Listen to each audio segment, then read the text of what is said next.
जब बाबा जी ने आसमान से दिए दर्शन, राधा स्वामी जी की चमत्कारी साखी। संत महात्माओं की कृपा और उनकी लीलाएं अपरंपार होती हैं। जब भक्त सच्चे मन से भक्ति करता है तो गुरु की कृपा से चमत्कारी अनुभव उसे प्राप्त होते हैं।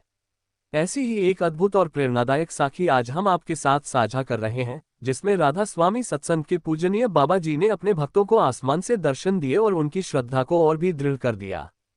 प्रस्तावना: ये घटना एक छोटे से गांव की है जहां राधा स्वामी सत्संग के बहुत से अनुयायी रहते थे। वे सभी बाबा जी के प्रति अत्यंत श्रद्धा रखते थे और उनके प्रवचनों को ध्यान से सुनते थे। इस गांव में एक वृद्ध भक्त रामलाल जी रहते थे जो कई वर्षों से बाबा जी की सेवा और भक्ति में लीन थे। उनके मन में बस एक ही इच्छा थी, जीते जी एक बार बाबा जी के साक्षात दर्शन हो जाएं। हालांकि उनकी आयु अधिक हो चुकी थी और शरीर भी कमजोर था। वो सत्संग भवन जाने में असमर्थ थे, लेकिन उनका प्रेम और भक्ति अटूट थी। भक्ति और समर्पण: रामलाल जी प्रतिदिन अपने घर पर सुबह और शाम को बाबा जी का भजन करते, उनकी वाणी पढ़ते और मन ही मन उन्हें नमन करते।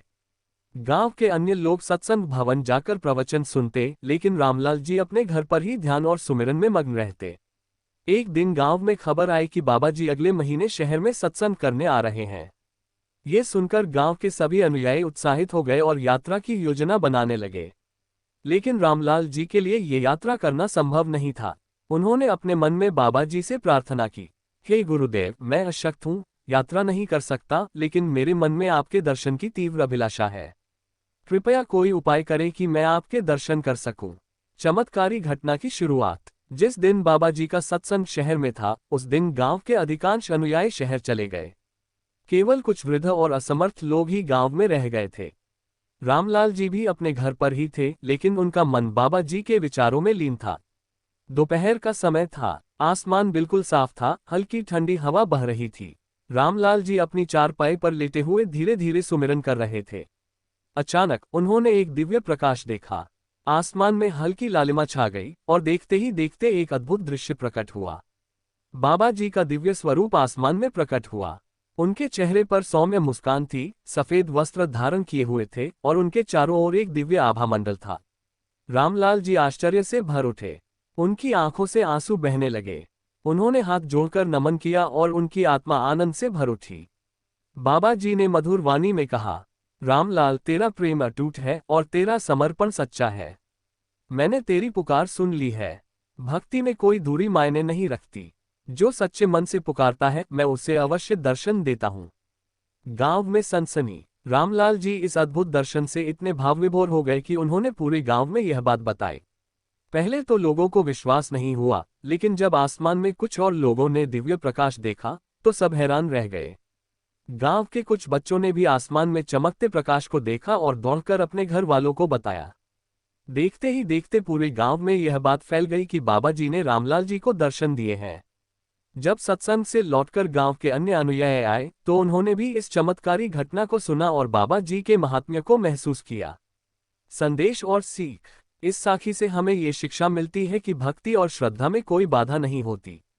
सच्चे प्रेम और समर्पण से किया गया सुमिरन अवश्य फलदायक होता है। गुरु सदा अपने भक्तों के साथ होते हैं, भले ही वे शारीरिक रूप से दूर हों। मन की सच्ची पुकार गुरु तक अवश्य पहुंचती है। दृढ़ विश्वास और अटूट भक्ति से चमत्कार भी संभव है। सांसारिक दूरी मायने नहीं रखती, आत्मिक संबंध ही सबसे महत्वपूर्ण होते हैं। ये साखी हमें बताती है कि जब भक्त सच्चे हृदय से अपने गुरु का ध्यान करता है तो गुरु भी अपनी कृपा से उसे दर्शन देते हैं। रामलाल जी का प्रेम, समर्पण और भक्ति हमें प्रेरित करता है कि हम भी अपने गुरु और प्रभु की भक्ति में लीन रहें, क्योंकि गुरु भक्ति में ही जीवन की सबसे बड़ी सिद्धि है। गुरु सदा अपने भक्तों के साथ होते हैं, ये सत्य है और कई भक्तों ने अपने जीवन में इसे अनुभव भी किया है। जब भक्त सच्चे मन से गुरु का स्मरण करता है तो गुरु की कृपा सदा उसके साथ होती है, चाहे वह किसी भी परिस्थिति में हो। गुरु की कृपा और भक्त की भक्ति: गुरु और भक्त का संबंध आत्मिक होता है, ये केवल शारीरिक उपस्थिति तक सीमित नहीं होता। इतिहास और संत महापुरुषों की जीवन गाथाएं इस बात का प्रमाण है कि जब भक्त किसी भी संकट में होता है तो गुरु उसकी सहायता करने के लिए किसी न किसी रूप में प्रकट होते हैं।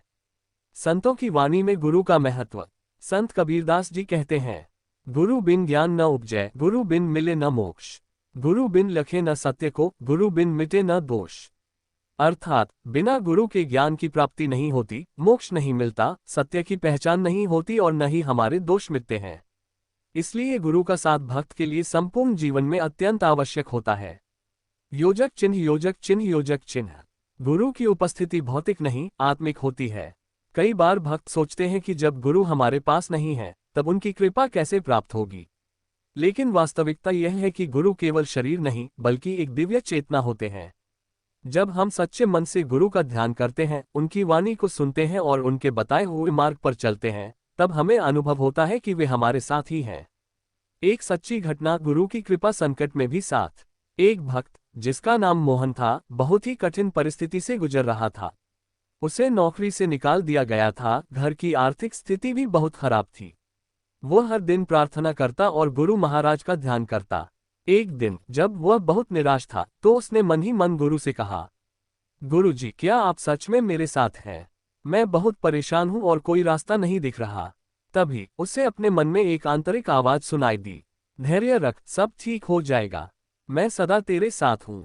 अगले ही दिन उसे एक पुराने मित्र का फोन आया जिसने उसे एक नई नौकरी दिलाने में मदद की। मोहन समझ गया कि यह उसके गुरु की कृपा थी। गुरु सदा अपने भक्तों के साथ होते हैं, चाहे वह उन्हें देख पाए या नहीं। योजक चिन्ह, योजक चिन्ह, योजक चिन्ह। कैसे अनुभव करें कि गुरु हमारे साथ हैं? अगर आप भी अपने जीवन में गुरु की कृपा को अनुभव करना चाहते हैं तो इन बातों को अपनाएं। 1. सुमिरन करें, जब भी कोई परेशानी आए गुरु मंत्र या नाम जप करें। 2. गुरु की वाणी का पालन करें, जो शिक्षाएं गुरु ने दी हैं उन पर अमल करें। 3. सेवा और भक्ति में लीन रहें, निस्वार्थ सेवा और भक्ति से गुरु की कृपा प्राप्त होती है। 4. धैर्य रखें, कभी कभी गुरु हमारी परीक्षा लेते हैं लेकिन हमें धैर्य और विश्वास बनाए रखना चाहिए। योजक चिन्ह, योजक चिन्ह, योजक चिन्ह। गुरु केवल एक व्यक्ति नहीं बल्कि एक दिव्य शक्ति है जो भक्त की हर परिस्थिति में रक्षा करते हैं। भले ही हम उन्हें अपनी आंखों से न देखें, लेकिन अगर हमारी श्रद्धा सच्ची है तो हम हर पल उनकी उपस्थिति और कृपा को अनुभव कर सकते हैं। गुरु सदा अपने भक्तों के साथ होते हैं, बस जरूरत है उन्हें सच्चे मन से याद करने की। मन की सच्ची पुकार गुरु तक अवश्य पहुंचती है। गुरु और शिष्य का संबंध आत्मिक होता है। जब भक्त सच्चे हृदय से गुरु को पुकारता है तो उसकी प्रार्थना व्यर्थ नहीं जाती। चाहे वह पुकार शब्दों में हो या मन की गहराइयों से, गुरु उसे अवश्य सुनते हैं और अपने कृपा रूपी हाथ से शिष्य की सहायता करते हैं। गुरु नानक देव जी का एक प्रेरक प्रसंग। गुरु नानक देव जी जब अपने शिष्यों के साथ यात्रा कर रहे थे तब एक गरीब किसान के घर पहुंचे। वह किसान अत्यंत निर्धन था, लेकिन गुरु जी के प्रति उसकी श्रद्धा अटूट थी। वह हर रोज मन ही मन प्रार्थना करता, हे गुरु जी, मेरी झोपड़ी में कभी पधारिए, मैं आपकी सेवा करना चाहता हूँ। उस दिन जब गुरु जी उसके दरवाजे पर पहुंचे तो किसान की आंखों में आंसू आ गए। उसने कहा, गुरु जी, मेरे मन की पुकार आपने सुन ली। गुरु नानक जी मुस्कुराए और बोले, भक्त के प्रेम में इतनी शक्ति होती है कि वह गुरु को खींच लाता है। मन की सच्ची पुकार और गुरु की कृपा। गुरु तक वही पुकार पहुंचती है जो सच्चे हृदय से निकले, जिसमें दिखावा न हो, सिर्फ प्रेम और समर्पण हो। एक सच्ची घटना, गुरु महाराज की कृपा। एक बार एक भक्त सीमा बहुत ही परेशान थी। उसे जीवन में कई कठिनाइयों का सामना करना पड़ रहा था और कोई मार्ग नहीं सूझ रहा था। वह हर दिन मन ही मन गुरु महाराज से प्रार्थना करती थी, हे गुरु जी, मुझे रास्ता दिखाए, मैं बहुत निराश हूँ। एक दिन सत्संग भवन में प्रवचन के दौरान गुरु जी ने ठीक वही बातें कही जो सीमा के मन में चल रही थी। उन्होंने कहा, जब तुम्हें कोई रास्ता न दिखे तो घबराओ मत। मन की पुकार गुरु तक जरूर पहुंचती है और जब समय सही होगा मार्ग अपने आप खुल जाएगा। सीमा समझ गई कि यह गुरु जी का उत्तर था। कुछ ही दिनों में उसकी समस्या हल हो गई। कैसे करें सच्ची पुकार? श्रद्धा और विश्वास रखें, गुरु पर पूरा भरोसा रखें कि वे आपकी प्रार्थना सुन रहे हैं। स्वार्थरहित प्रार्थना करें, सच्ची पुकार में कोई लोभ या दिखावा न हो, बस प्रेम हो। धैर्य बनाए रखें, कई बार गुरु हमारी परीक्षा लेते हैं लेकिन हमें धैर्य नहीं खोना चाहिए। सुमिरन और ध्यान करें, मन को शांत करके गुरु का ध्यान करें, उनकी वाणी को आत्मसात करें। गुरु से कुछ मांगने के लिए शोर मचाने की जरूरत नहीं होती। बस सच्चे हृदय से पुकारें, वे आपकी प्रार्थना अवश्य सुनेंगे और उचित समय पर आपको मार्गदर्शन देंगे। मन की सच्ची पुकार गुरु तक अवश्य पहुंचती है, क्योंकि गुरु और भक्त का रिश्ता आत्मा का रिश्ता होता है। सांसारिक दूरी मायने नहीं रखती, आत्मिक संबंध ही सबसे महत्वपूर्ण होते हैं। गुरु और भक्त का संबंध आत्मा से जुड़ा होता है, जो किसी भौतिक दूरी से प्रभावित नहीं होता। जब एक सच्चा भक्त श्रद्धा और प्रेम से गुरु का स्मरण करता है, तो वह चाहे कहीं भी हो, गुरु की कृपा उसे प्राप्त होती है। गुरु और भक्त के आत्मिक संबंध का उदाहरण। महाभारत में जब अर्जुन युद्ध के मैदान में संशय में थे, तो श्री कृष्ण ने उनसे कहा, तू जहां भी रहेगा मैं तेरे साथ रहूंगा। जब भी तू मुझे पुकारेगा मैं तुझे मार्ग दिखाऊंगा। यही गुरु का स्वभाव होता है। वे भले ही शारीरिक रूप से हमारे पास न हो, लेकिन जब हम उन्हें सच्चे मन से पुकारते हैं, तो वे हमारी सहायता के लिए अवश्य आते हैं। सच्ची घटना, गुरु की कृपा दूर रहकर भी साथ।